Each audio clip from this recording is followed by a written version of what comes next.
Saludos a toda la afición de Lucha Libre Online. Este que les habla es Michael Morales Torres, integrante del equipo de Lucha Libre Online.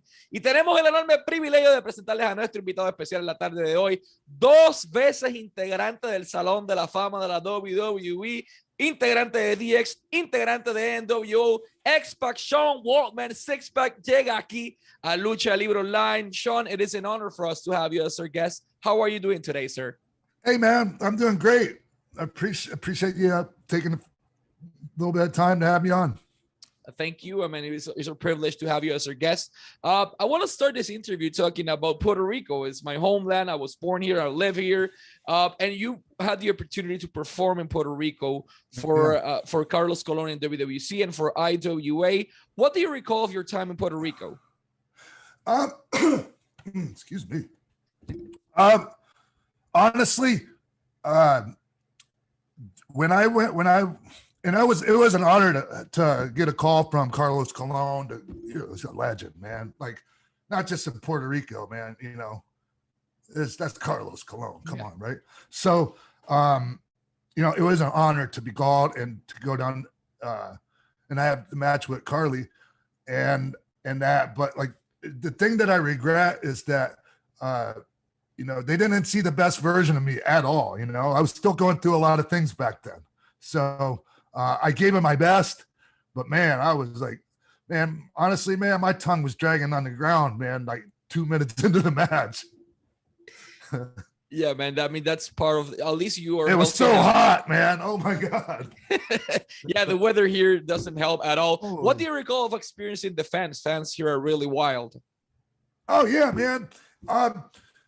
It was like, it kind of reminded me of, like, I lived in Mexico for years, man, and I loved it. And the fans in Mexico and the fans in Puerto Rico, they're similar.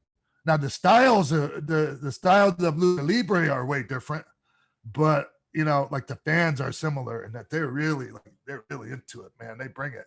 They give it that energy, right? And they give you plenty of it in Puerto Rico. You mentioned something really important. You live in Mexico for 4 years. You perform in AAA. Yeah, man. What do you recall of your experience performing in Mexico? Me and Moody Jack lived together. So you and Moody were roommates, Moody, right? Yeah, of course. Yeah. So how was we had a house, man. It was great. It was so great, man. We had a house that it was Moody, Conan, myself, and Jack Evans. Oh, we all lived in the house. What a crew. And you know, man, it was great, man. Yeah. I mean, you know, I could sit and think about a couple of things that I could complain about. You know, maybe I wanted to get paid more or whatever, but like, man, it was great. I loved it. And the people, and just, you know, for me, just like coming to Puerto Rico, it was something that I hadn't done. You know, and even though I became a big star in WWE, there are still things that I hadn't done. One of them was go and, you know, wrestle in Mexico. And one was like to, you know, go to Puerto Rico, you know, and some other things too. But, you know, so, yeah. Man, you've had some incredible career, but we all remember one particular moment, and that's when you defeated Scott Hall at the point Reyes Ramon in WWF. The 1, 2, 3 kid, the miracle happened. Once the bell rang, how do you felt knowing that you defeated one of the biggest stars in WWF's history so far? Wow. You know, man, like, just knew life was changed dramatically forever, right? Like, yeah, man. You know, people talk about great matches or whatever, and that wasn't necessarily a great match, quote unquote. Technically, he just beat my ass, right? And then he basically slipped on a banana peel and I hit him with a moonsault. But that was literally one of the most important moments of my entire life. You know, it definitely the most important moment of my career, for sure. Definitely, that was the moment that changed everything. Not only for you, but for the rest of the guys that were not the typical size at that moment. How do you felt being the pioneer basically in this industry that created a pathway for guys like Adam Cole, for Finn Balor, for guys like all of these guys we're seeing right now? Before them, there was X-Pac. So how do you feel being that pioneer? Yeah. So, like, I don't look at it like, because it wasn't just me, right? I was just the one, excuse me. I was just the one that was fortunate enough to be in the right place at the right time and end up getting hired by WWE, right? But we also had, Sabu, RVD, I don't want to leave anybody out, but like a lot of guys, right? Like Eddie Guerrero, like just tons of guys, Jericho, all out there, putting a similar style out there to people. And like I said, I was fortunate enough to be in the right place at the right time. And, and when I was given the ball, I didn't drop it, and maybe if I dropped it, like they wouldn't have taken a chance on somebody else, that looked like us. So before getting to WWE, you mentioned some key name. Before getting to WWE or WWF at that point, you had the opportunity to work in the independent circuit with guys like Jushin Thunder Liger, Eddie Guerrero, and Chris Benoit. How was working with those guys prior to reaching their peaks of their careers, respectively? It was because I was at that same point too, right? Like I wasn't as wise.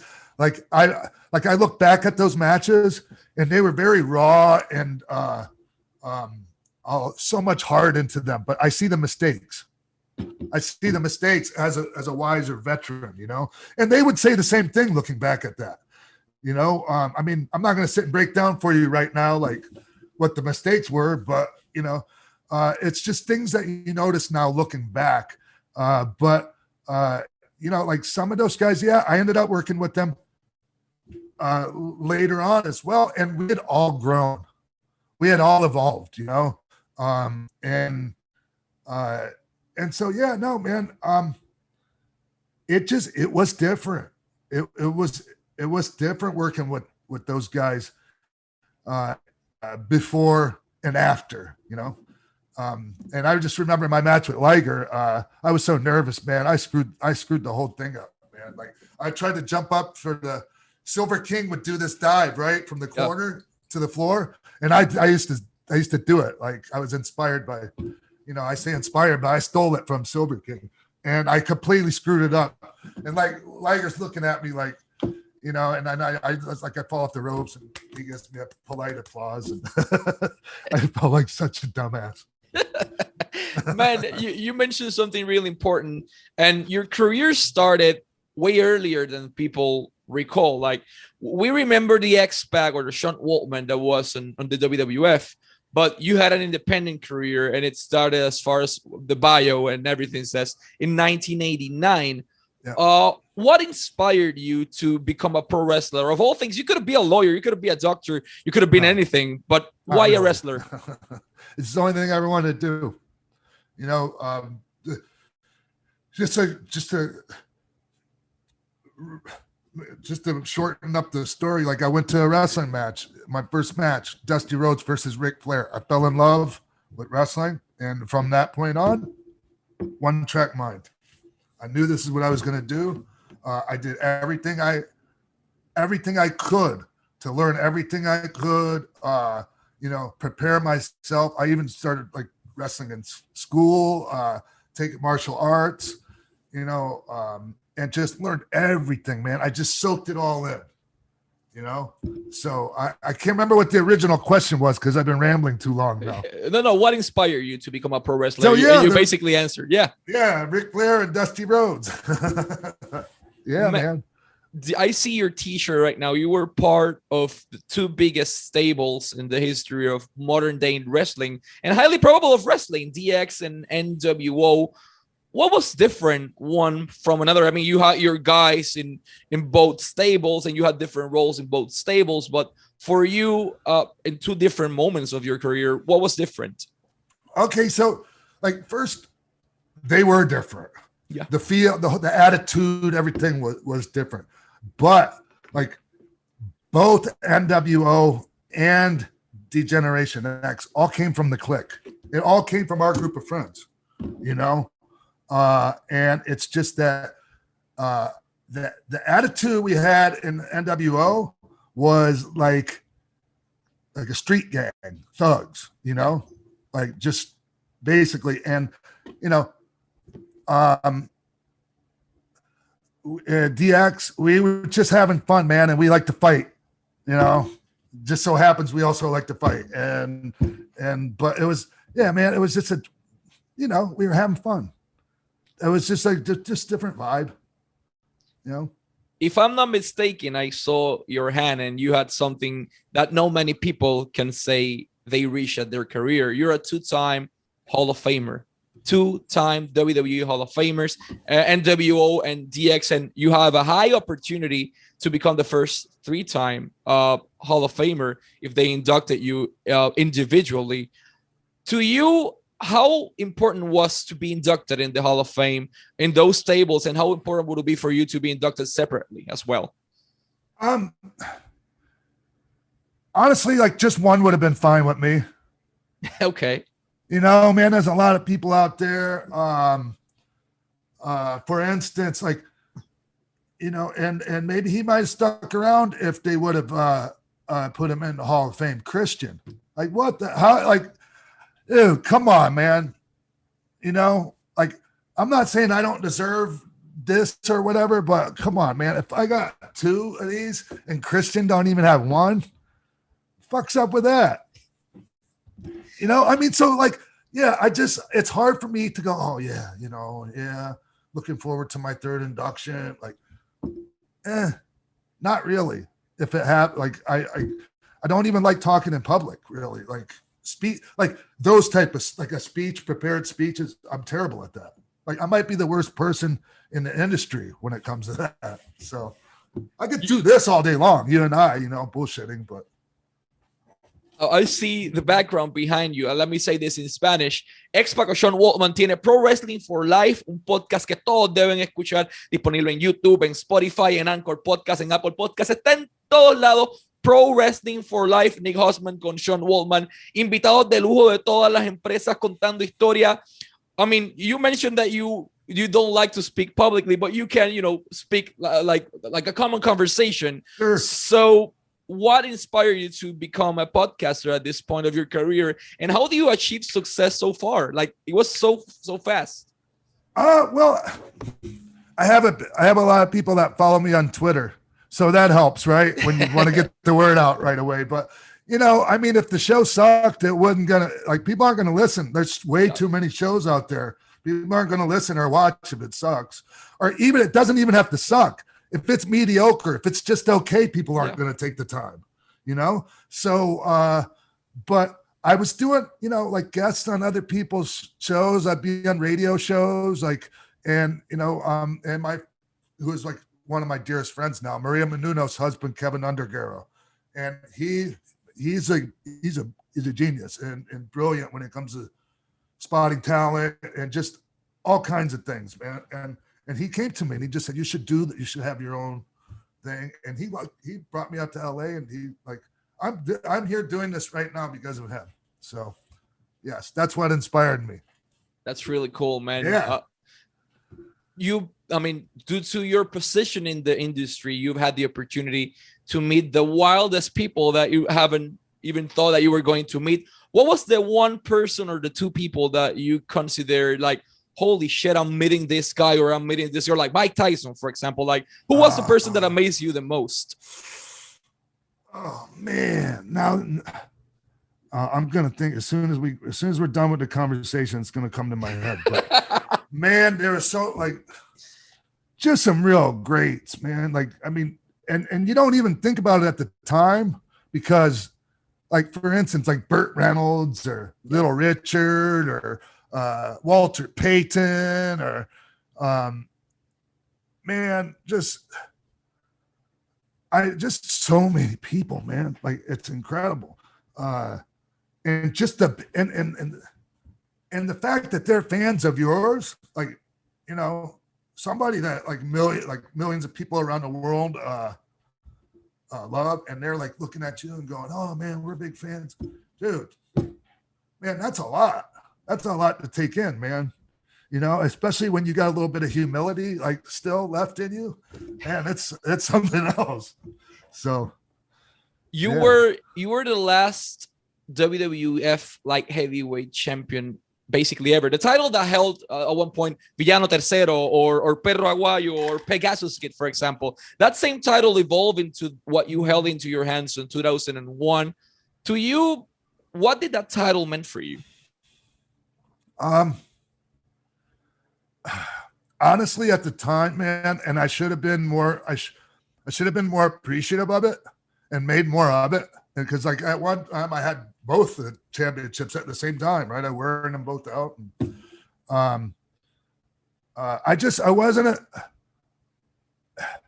thought that that should have been positioned higher on the card.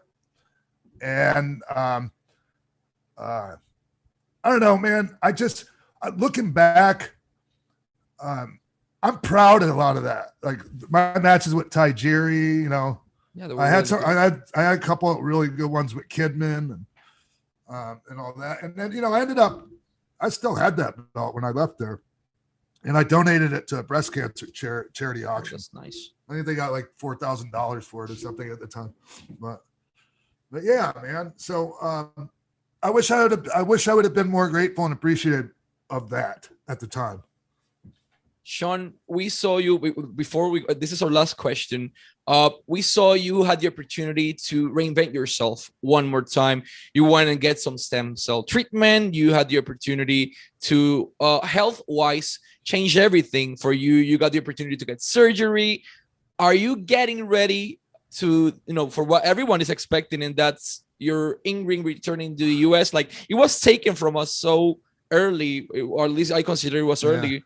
Yeah. So are you basically returning to be back in the pro wrestling industry full-time or part-time? I'm going to have a few matches. I had ACL and meniscus surgery in January, and the recovery is coming along nicely.